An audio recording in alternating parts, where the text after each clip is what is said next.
Hello, this is RunningRobert, and today we're going to be talking about the Protalix Biotherapeutics PLX third quarter 2025 summary. Today is the 17th of November 2025, and the quarterly report came out a few days ago, so we are going to look at the bullish and the bearish parts of it.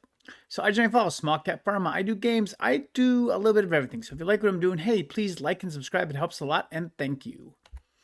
Disclaimers, I own shares at an average price of $1.40. I bought several times. After the last drop, I bought some more. I'm an amateur investor, and any advice given should be followed up by your own due diligence, and any information given is valid for today, the 17th of November, and the slideshow will not be updated, but as always, new news, new slideshow. So, company revenue, $17.7 million, which was above second quarter at $15.4 million. Breaking that down is almost $3 million from Pfizer. The previous quarter is 5.6. $6 million from Brazil. The previous quarter had 0. And then 8.7 from their partner. They had 9.8. So that Brazil money definitely helped. Got us a little bit higher number. So cash at the end of the quarter was about $29.4 million. That is down from $34.7. PRX 115, phase 2. We're going to talk about that. It's supposed to start anytime now. Data, first half of 2027 is what we're looking at.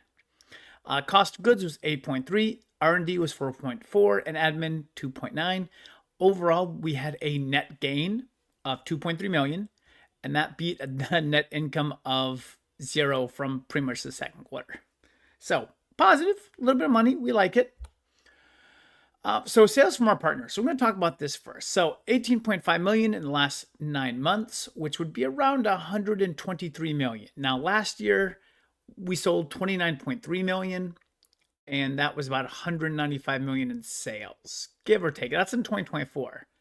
Sales in 2023 were about 17.5 million, which is about 116 million overall sales. And we know the sales because of the royalties divided by that 15% that we are getting in there.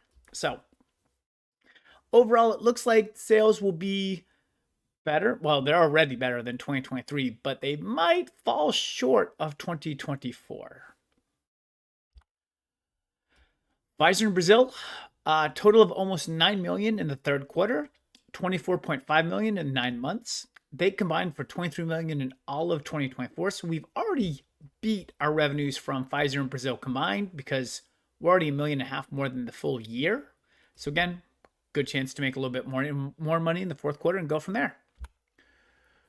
So other events. So the company has collected about 14 to 15 million of the accounts receivable and has an operating expense of about 15.6 million. I bring that up because even though it's kind of more of a paper exercise, because you're just really going from accounts receivable to cash, I like it because I like to be able to look at cash on hand and how it's going.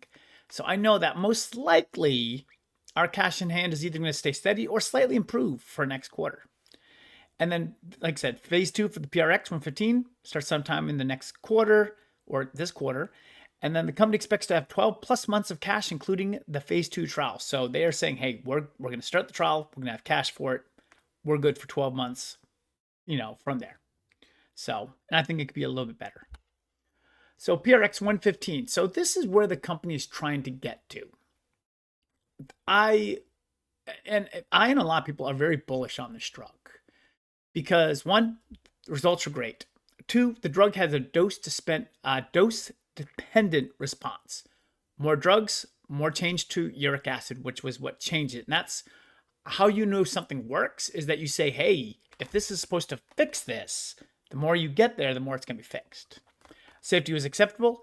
And then, of course, what they were looking at is reducing uric acid, which is what caused gout. So the drug lowers uric acid, which gets rid of gout. It seems like it's a pretty good drug, especially in a market that doesn't have anything that's, I don't think, even going to be close.